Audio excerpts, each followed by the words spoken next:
So here's a glance at how I see the final 12 team um, college football playoff bracket unfolding uh, next month. This is after coming out of rivalry weekend and prior to the conferences. Now, this is just a philosophical look ahead at college football playoffs. So here's how I see it. Um, I see Ohio State as the projected Big Ten winner. Okay. Michigan is now over, and the Buckeyes are playing for the number one seed overall when they play in this championship game. Now, if you're really interested in what we have done on this program on Talking College Football with Luke, go back and watch our preseason picks. We at that point talked about Ohio State potentially having a chance to three-peat.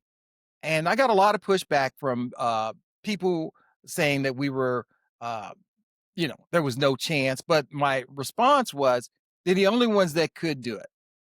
And the only reason is because they were coming off a championship. And if they go all the way through this time, let's face it, and they win a national championship, next year, that whole offensive line returns. The whole offense returns except for one player, and that's Carnell Tate. Now, how much drop off do you really think they're going to have? The defense is going to be stacked again because they do have a lot of pieces coming back from that defense. We're getting too far ahead of ourselves. But anyway, so let's look at number two. We're going to look at Georgia as being the SEC champion. Now, they're going to have a great chance to come back and beat a team that is beaten. It's like with Ohio State and Michigan.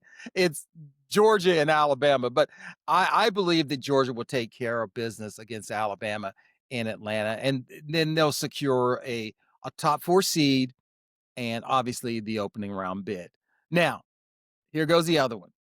And this probably works out a little bit better for them than Ohio State because Ohio State's going to get a tough draw. If you look at my rankings, they might get Oklahoma or Notre Dame in that first round. It depends on how this turns out. But I project that Indiana will be the Big Ten runner-up, but will be the number 3 seed, and they'll finish 12-1 overall. The only thing that really should concern Indiana is that from this point going forward is their path to the national championship game. So that's all they need to be concerned with. Let's talk about the number 4 team. I see it as being Texas Tech. Texas Tech has played like a team with a top 4 seed to secure, a road to their conference championship. And all they need to do next week is to beat BYU, and they lock up a first round bye. That's my expectation. Okay, now let's get into it. Texas A&M took a tough loss to their rival. There's no shame in that. The Aggies all year long have looked good. I think back about 2 weeks ago, that comeback win that they had where they were down. It's even escaping me who they were playing, and they came back and they won that game after being down like by 20 some points. The only thing is, I know it's disappointing on their part to not have a chance to win their first SEC. Okay.